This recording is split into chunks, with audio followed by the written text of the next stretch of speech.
Assalamualaikum warahmatullahi wabarakatuh.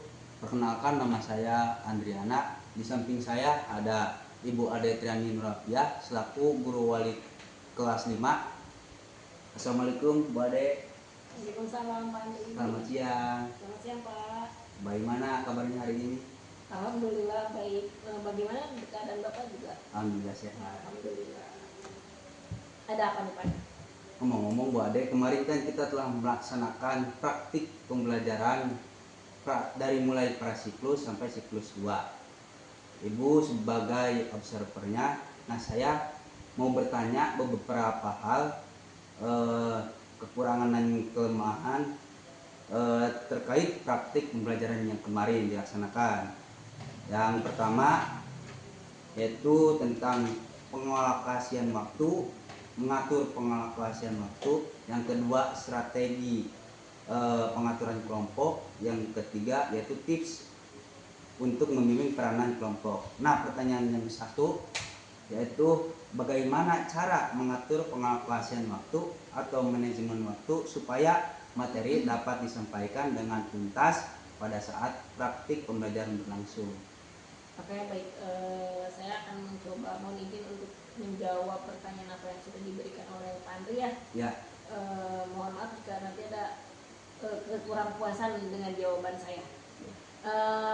Mengatur pengalokasian waktu atau manajemen waktu saat materi praktik pembelajaran dilakukan atau disampaikan agar mencapai ketuntasan itu memerlukan kestrukturan, kedisiplinan supaya tidak ada hal-hal yang tidak diinginkan. Nah, menurut saya sebelum kita melakukan pembelajaran itu, melakukan pengajaran ya, kita harus menyiapkan dulu itu yang disebut dengan RPP, rencana pembelajaran. Supaya apa? Supaya rangkaian pembelajaran dari awal sampai akhir itu tersampaikan dan sesuai dengan alokasi yang diinginkan, alokasi waktu yang diinginkan. Misalnya kita membuat RTP, dari awal ada kegiatan awal, ada kegiatan inti, ada kegiatan akhir. Nah, di situ semua tersampaikan dengan adanya alokasi waktu, penyampaian kegiatan awal berapa menit, kegiatan inti berapa menit, dan kegiatan akhir berapa menit. Itu dengan adanya RPP itu, maka pengalokasian waktu yang kita akan sampaikan kepada peserta didik itu akan tercapai. Seperti itu mungkin Pak Andri. Oke, pertanyaan yang kedua Bu Ade, bagaimana strategi yang efektif untuk pengaturan kelompok supaya di setiap kelompok berperan aktif dalam pembelajaran? Strategi pengaturan kelompok ya?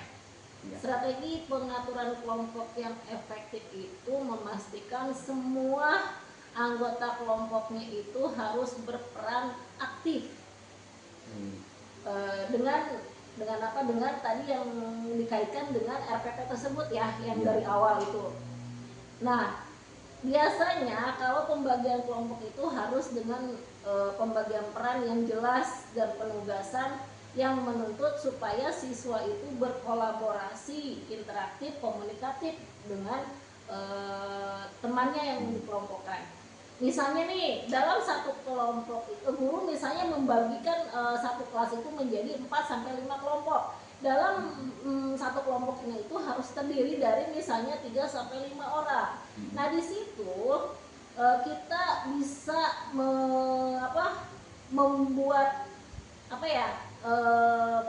pengelompokan itu berdasarkan campuran kemampuan, bisa kemampuan akademiknya, bisa sesuai dengan warna, misalnya dengan nomor atau dengan hewan, daun-daunan, seperti misalnya nomor 1, 2, 3, 4. Nah, yang lain kan 1, 2, 3 sampai terbentuklah kelompok 1 sampai dengan 5, misalnya seperti itu. Terus juga di dalam pengelompokan tersebut, bagaimana cara guru supaya anak itu berkomunikatif, memberikan pembelajaran yang menarik supaya siswa tersebut itu mampu berkolaboratif, mampu berkomunikatif, mampu bekerja sama dengan temannya yang satu kelompok gitu. Kan misalnya kalau misalnya ketika sudah melakukan tugas kelompok ini nanti kan ada presentasi ya. Ya. Nah itu kita harus membuat nih biar semuanya bekerja, tidak ada yang ogah-ogahan. Misalnya ada yang menjadi apa ya, moderatornya, ada yang jadi notulennya, ada yang jadi pembicaranya, dan ada yang juga sebagai yang menyampaikan jawaban yang sudah dijawab oleh satu kelompoknya, misalnya seperti itu.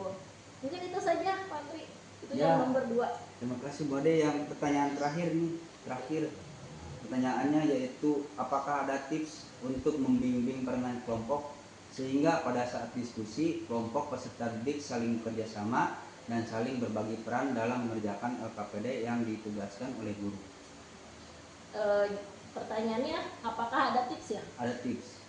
Ada tips, beberapa tips dan strategi yang efektif untuk membimbing dalam kelompok agar peserta didik atau murid itu dapat bekerja sama dan berbagi peran saat mengerjakan LKPD.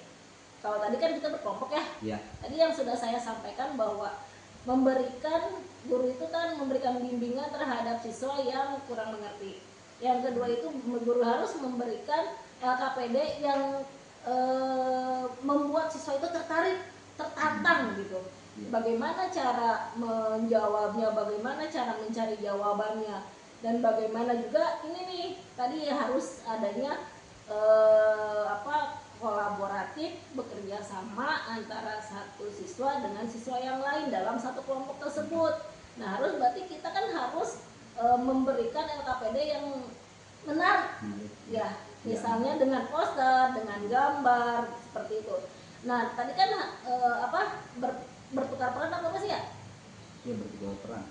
Berbagi peran ya. Nah berbagi peran seperti tadi yang sudah disampaikan sebelumnya, bahwa nanti ketika sudah melaksanakan atau melakukan penyelesaian tugas LKPD, nanti siswa berpresentasi ke depan. Nanti kan berbagi-bagi tugas lah, ada yang menjadi moderator, ada yang jadi notulen, ada yang menjadi menjawab pertanyaan yang sudah diberikan oleh guru dalam LKPD tersebut. Nah seperti itu mungkin ya Pak ya. Adanya berbagi peran gitu. Mendesain LKPD juga misalnya bisa kolaboratif juga ya. Ada misalnya tugas di LKPD itu ada tugas yang berbasis masalah, ada tugas yang berbasis proyek juga. Jadi itu harus disesuaikan dengan sarana atau alat media pembelajaran yang disiapkan. Itu mungkin Bapak ada yang ditanyakan lagi Pak?